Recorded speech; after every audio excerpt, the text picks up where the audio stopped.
Welcome to this YouTube channel. In this video we are going to talk about top 10 facts about Rumi. So before starting this video, please like this video, and subscribe to this channel for our future updates. America's best-selling poet, his work is read at weddings performed by artists and musicians in cramped Brooklyn basements and endlessly quoted on Instagram. But few people know much about the man behind these timeless lines of poetry. In Rumi's Secret: The Life of the Sufi Poet of Love, the author Brad Gooch seeks to give modern readers a glimpse into Rumi's life by studying the poet's travels and his spiritual formation. Here are some facts about Rumi. Number 10. Rumi was born in Central Asia, most likely in present-day Tajikistan near the border of Afghanistan. There's some disagreement about where Rumi was born, but Gooch concludes it was the town of Vaksh in modern-day Tajikistan. This region of the world had once been part of the larger Persian Empire, and a result influenced by the Zoroastrian religion. Beginning in the mid-7th century, Arab tribes began to conquer the land, adding Islam to the mix of religions practiced in the region. By the time the poet was born on September 30, 1207, Gooch says Buddhist influences were also present in the area. There was a great clash of cultures but also synergy of cultures in that part of the world that is really important to understand, Gooch said.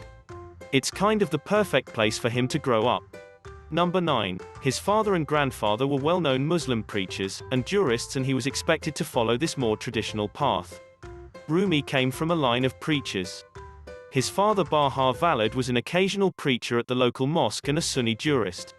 Bahar Valid was strict about keeping religious rules and regulations, although he was influenced by Sufism, the mystical branch of Islam that Rumi would later be identified with. They were respected people, Gooch said.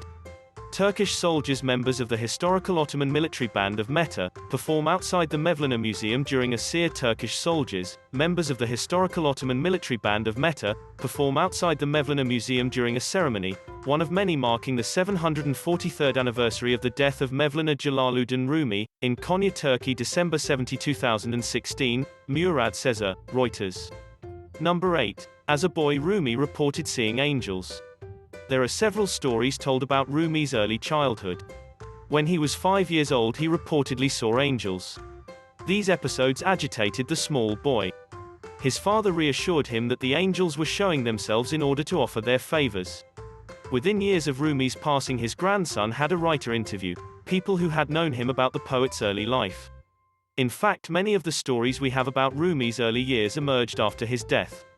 It's an interesting way of indicating an early interest in religion, spirituality and poetic imagination in Rumi.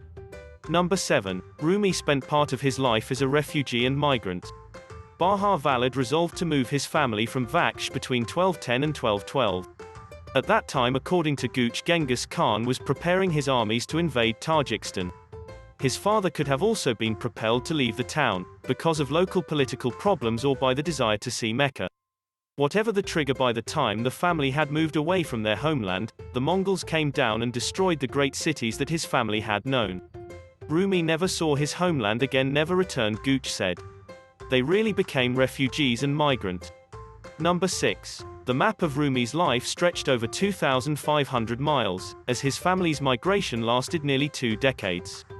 Rumi's family traveled from Vaksh to Samarkand in Uzbekistan to Iran, Syria, Saudi Arabia and finally to Turkey, where Rumi spent the last 50 years of his life. The experience of moving exposed Rumi to many different languages and religious practices. He was truly migrant in this sense of passing through all these places. You see it in the impermanence of things embraced in Rumi's poetry, Gooch said. A Syrian whirling dervish, C, performs during a ceremony commemorating the death of 13th-century Sufi poet Rumi on December 14, 2015 in Bab al-Makam, a rebel-controlled neighborhood of the northern city of Aleppo. Number 5. Rumi studied religion in a madrasa, or college in Aleppo, which is the scene of such tragic destruction today. After Rumi's father died, his boyhood tutor took charge of his spiritual education. Rumi was encouraged to study in Damascus and Aleppo so that he would bolster his presence as a religious teacher and a leader of his father's community. The education he received at Aleppo was religious in the sense that the center of it was the Quran. He was also exposed to Arabic poetry. An important part of education at that time was learning to emulate your teacher and receive certain ideas from them.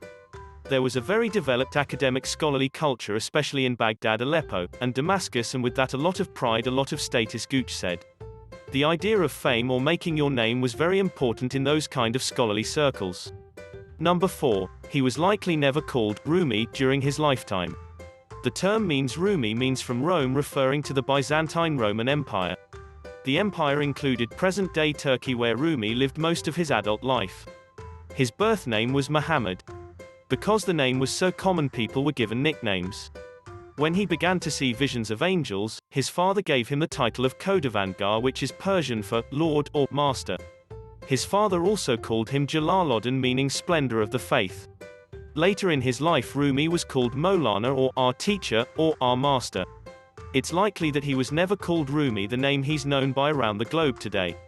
If you're reading anything from the time, people are calling him Khodavangar Moulana, and family members are calling him Jalaluddin Muhammad, Gooch said.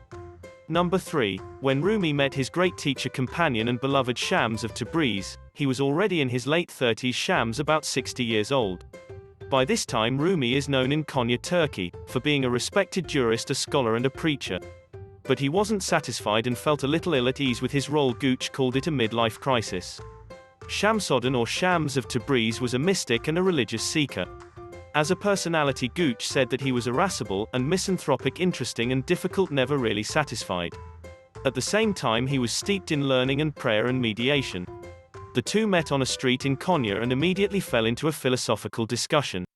They recognized each other as kindred spirits. Rumi spent the next 3 months in seclusion with Shams, who tried to pull Rumi towards seeing music and poetry as spiritual practice. According to Gooch, the parity of this relationship bent the social norms of the time. It also put a stress on Rumi's family and community. Eventually, Shams of Tabriz leaves either on purpose or he was murdered, Gooch said. No one really knows, but that really moves Rumi towards a period of what would seem like madness.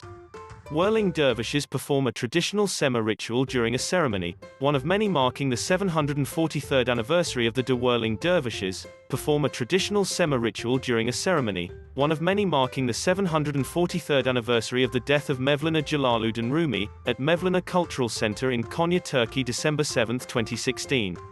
Number 2. Rumi did not begin writing poetry seriously until the traumatic disappearance of Shams of Tabriz from his life. Shams' disappearance deeply disturbed Rumi, but it also helped him evolve spiritually. Rumi tried to deal with the suffering caused by Shams' departure, and he realizes this love he's seeking is within himself. Gooch said that in some sense Shams is within him. Rumi went on to write over 3,000 ghazals, lyrical rhymed poems often dealing with themes of love, and over 2,000 robaiyat, or 4-line rhyming poems. He also wrote a 6-volume spiritual epic in couplets known as the Masnavi. Number 1. Rumi's funeral procession in Konya was unusual for the time. Rumi died on December 17, 1273. He had been a devout Muslim for all his life, praying 5 times every day and keeping all the required fasts. But by the end, he also wrote about belief in a religion of love that crosses over traditional denominational boundaries. In the Masnavi, he wrote, "The religion of love is beyond all faiths, the only religion for lovers is God." Rumi gave his followers special instructions to treat the night of his death like they would a joyous wedding night. The mystic had planned his own funeral, complete with singers, musicians, dancers, Quran reciters and imams. For Rumi, the presence of the singers and dancers indicated that the deceased was both a Muslim and a lover. But there were also Jewish rabbis reciting psalms, and Christian priests reading from the Gospels at Rumi's funeral, which left some of his Muslim followers bewildered. They hadn't realized just how much Rumi had become a well-respected figure within other religious communities. Gooch says Rumi was thinking somewhat outside the box in finding in mysticism the origins of all religions. The anniversary of Rumi's death is still celebrated as Wedding Night or Sebai Aris in Konya, Turkey every year. The festivities include a whirling dervish ceremony, a meditative whirling practice that is believed to help practitioners connect with God. The mystic writes in the Masnavi, "When you discover the source of sunlight, whatever direction you go with, be east." What do you think of our list? Which of the facts about Rumi shocked you the most? Let me know in the comment section below. If you enjoyed this video and want to hear from me again, be sure to hit that subscribe button before you go.